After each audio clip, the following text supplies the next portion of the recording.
ಪ್ರಮೋದ, ನಿನ್ನೆ ಒಂದು ಅಂಗಡಿಗೆ ಹೋಗಿದ್ದೆ. ಅಲ್ಲಿ ಮಗು ಎಷ್ಟು ಕ್ಯೂಟ್ ಆಗಿತ್ತು ಅಂತ ಹೇಳಿದ್ರೆ, ಏನೋ ಕ್ಯೂಟ್ ಅಂತಿದ್ಯಾ?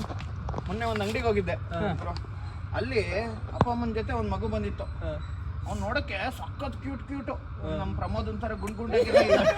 ಆದ್ರೆ ಅವ್ರ ಅಪ್ಪ ಅಮ್ಮ ಅವನು ತುಂಬಾ ತಿಂಡಿಗಳನ್ನೆಲ್ಲ ಕೇಳ್ತಿದ್ದ. ಅಲ್ಲಿ ಇದ್ದಿದ್ದು ಡೈರಿ ಮಿಲ್ಕು, ಲಾಲಿಪಾಪ್ ಈ ರೀತಿದ್ದೆಲ್ಲ ಕೇಳ್ತಾ ಇದ್ದ. ಆದ್ರೆ ಅವ್ರಪ್ಪ ಅವನಿಗೆ ಒಂದು ಯಾವ್ದೋ ಚಿಕ್ಕದ ಲಾಲಿಪಾಪ್ ಕರ್ಕೊಂಡು ಹೋದ್ರು. ನನ್ಗೆ ಎಷ್ಟು ಪಾಪ ಅನಿಸ್ತು ಅಂತ ಹೇಳಿದ್ರೆ ಕೃಷ್ಣ, ಇದೊಂದು ಮಜಾ ಹೇಳ್ತೀನಿ. ಬರೀ ಮಕ್ಕಳಲ್ಲ, ಒಂದೊಂದ್ಸತಿ ದೊಡ್ಡವರು ಈ ತರ ಮಾಡ್ತಾರೆ. ಒಂದು ಕಗ್ಗ ಇದೆ, ಫಸ್ಟ್ ಕೇಳೋಣ, ಆಮೇಲೆ ಹೇಗೆ ಅಂತ ಹೇಳ್ತೀನಿ. ಆರಿಗಾವುದು ತಕ್ಕು ದಾರಿಗಾವುದು ದಕ್ಕದು, ಈ ರಹಸ್ಯ ದಿನದ ಸಾಹ್ಯ ಉಪಕಾರ, ತಾರತಮ್ಯ ವಿವೇಕ ವರಿಯದ ಸಂಸ್ಕಾರ, ಪ್ರೇರಕವೋ ಚೌರ್ಯಕ್ಕೆ ಮಂಕುತಿಮ್ಮ.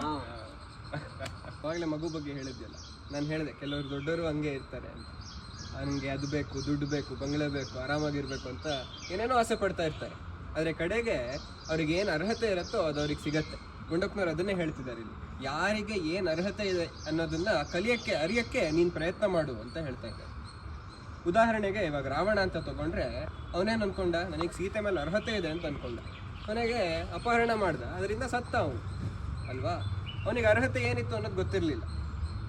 ಅದಕ್ಕೆ ನಾವೆಲ್ಲರೂ ಏನು ಮಾಡಬೇಕು ಅಂತಂದರೆ, ನಮಗೆ ಮತ್ತು ಬೇರೆಯವ್ರಿಗೆ ಅರ್ಹತೆ ಏನಿದೆ ಅಂತ ನಾವು ಯೋಚನೆ ಮಾಡಬೇಕು ಅನ್ಸುತ್ತೆ.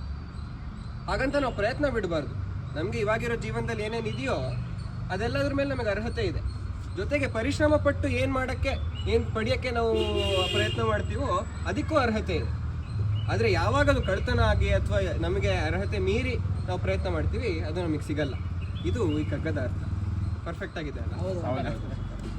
ಏನಂತೀರಾ?